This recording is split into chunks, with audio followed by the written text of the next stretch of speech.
On est parti en mission avec Fidesco à Yaoundé, au Cameroun, entre septembre 2020 et août 2022. De manière simple, quand nous nous sommes rencontrés, nous avions parlé de la perspective peut-être un jour de partir en mission. Et on avait rapidement écarté cette piste-là parce qu'on venait tous les deux de terminer nos études qui avaient été un peu longues. Et cet appel est revenu de manière inattendue. En 2017, le jour où on a signé le compromis pour acheter la maison où nous sommes, nous avons mis une crise de larmes le soir où on s'est couché en disant ce que je voulais, c'était pas acheter une maison, je voulais partir en mission à Bethléem. Et là, ça nous a secoué un petit peu. Donc on a pris le temps de réfléchir, d'accueillir cet appel. Il nous a fallu 3 ans pour le mûrir, pour nous préparer. Donc on a atterri à Yaoundé au Cameroun en novembre 2020. Moi je travaillais comme sage-femme dans un centre médical. Et moi je travaillais pour la communauté des Frères de Saint-Jean à Yaoundé qui avait besoin de lever des fonds en fait, pour financer la construction d'un campus pour accueillir 1500 étudiants dans la brousse. Dans ma mission, c'est presque un nouveau métier que j'ai découvert parce que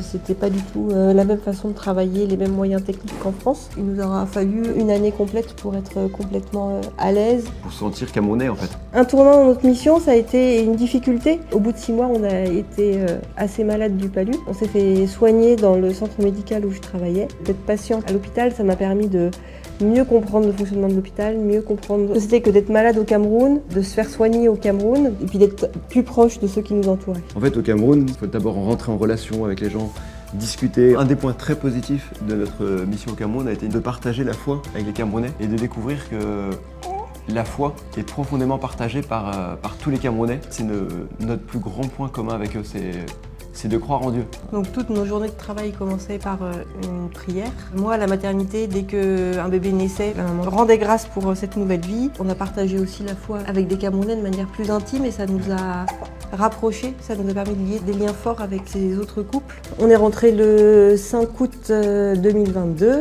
On retrouve vite nos repères dans notre vie française. L'aspect peut-être plus difficile, c'est que c'était un certain déchirement les 6 premiers mois, d'avoir laissé et de penser aux collègues et aux amis qui sont restés au Cameroun. Parce qu'on avait eu la chance de créer des vrais liens d'amitié. Un peu plus de 4 ans après notre retour, la mission fait toujours partie de notre quotidien. On a eu la joie d'accueillir plusieurs fois des collègues de gens en mission en France. C'est un peu le Cameroun qui vient à nous. On a aussi la joie comme ça de montrer la France, de nous faire découvrir une nouvelle culture à ces personnes-là. Pour discerner un appel à partir en mission, pour nous, il y a trois piliers essentiels. Le premier, c'est de préparer cet appel un peu dans la prière, en fait, de voir si on est paisible avec l'idée de partir en mission. Le deuxième point essentiel, c'est aussi de chercher autour de soi, de garder les yeux ouverts pour trouver d'anciens volontaires en disant « Tiens, est-ce que tu peux me parler de cette expérience ? Est-ce que tu peux me partager ce que tu as vécu ?» Ce qui s'est bien passé et puis aussi ce qui s'est moins bien passé. Et puis le troisième point, c'est de rencontrer des associations qui proposent de partir en volontariat, donc Fidesco, la DCC, et d'aller à la rencontre et de discuter avec eux. Et de rester ouvert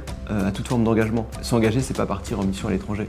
S'engager, ça peut être aussi distribuer la soupe, aller à la rencontre des gens dans la rue. Ça peut être faire un peu de cours de soutien avec des enfants migrants.